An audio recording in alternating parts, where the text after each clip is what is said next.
Once you get the hang of ChatGPT, you can actually extend it quite a bit.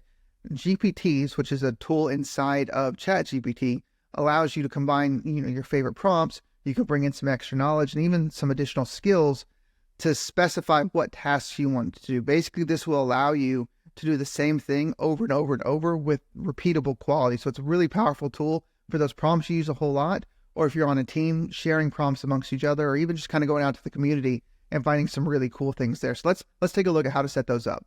The first thing we're going to do is click Explore GPTs in the upper left-hand corner to get to the right place. The first thing I'd recommend is looking around at some of the other GPTs that the community has already made. There may be something here that you can already use, or there might be something here that gives you a really good idea to kind of where to go. This is also where any specific GPTs that you've made for your company will live. But today we're here to make our own. So we're going to click on Create in the upper right-hand corner and get started. We're going to focus today on the Configure tab. The Create tab is cool, but the Configure tab gives you a little more options, a little more flexibility, and in my mind, it's also easier to see what's happening. The first thing I'm going to do is I'm going to add a logo, and yes, I made this using generative AI, and we're going to go ahead and add it in to get started. We're going to give it a name, a description, and some instructions on what it needs to do.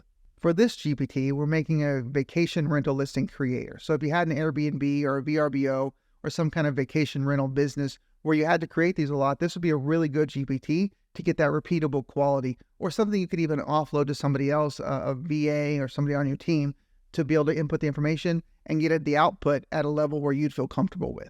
You can see here the instructions I'm giving, and if you know how to create a prompt, you know how to write instructions. We're just giving it the parameters that it's going to need to be able to create a really high listing over and over and over again.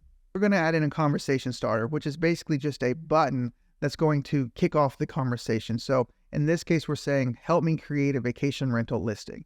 There are a few other options you'll see here. You can allow it to browse the web, which we want it to do.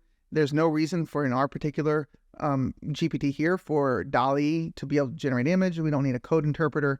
So those are things that we'll uncheck.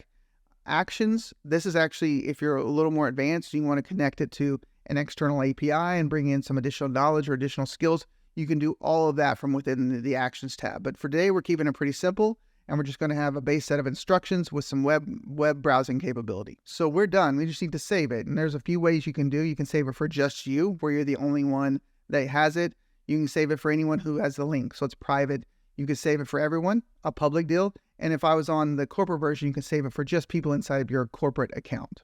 I don't mind if other people use this. There's nothing proprietary or unique to me. I actually picked an example that's way far from my field, so I'm going to make this available to everybody. And here it is. We've now created a GPT, and I'm going to go ahead and kick it off, and I'm going to have it start helping me create this listing. It's going to ask me questions, the questions that I specified in the instructions that it needs to ask, to be able to give me the best possible answer. So I'm going to go through and answer these. I picked some random house that's for sale in Beverly Hills, the most famous zip code, at least in the United States, and I found a house that was for sale. I'm just going to input that information here to be able to go ahead and create my listing. I'm going to drop in a couple of extra pieces of information that it's asking for to make sure we get the best possible result.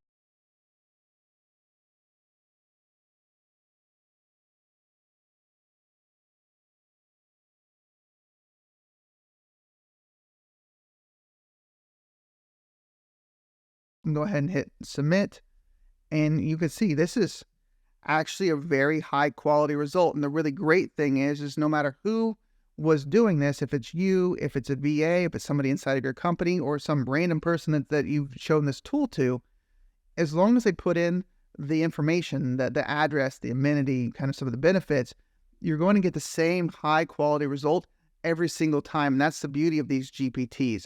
They live in your left-hand side, and you can access them anytime and very, very rapidly get that high quality in a repeatable fashion.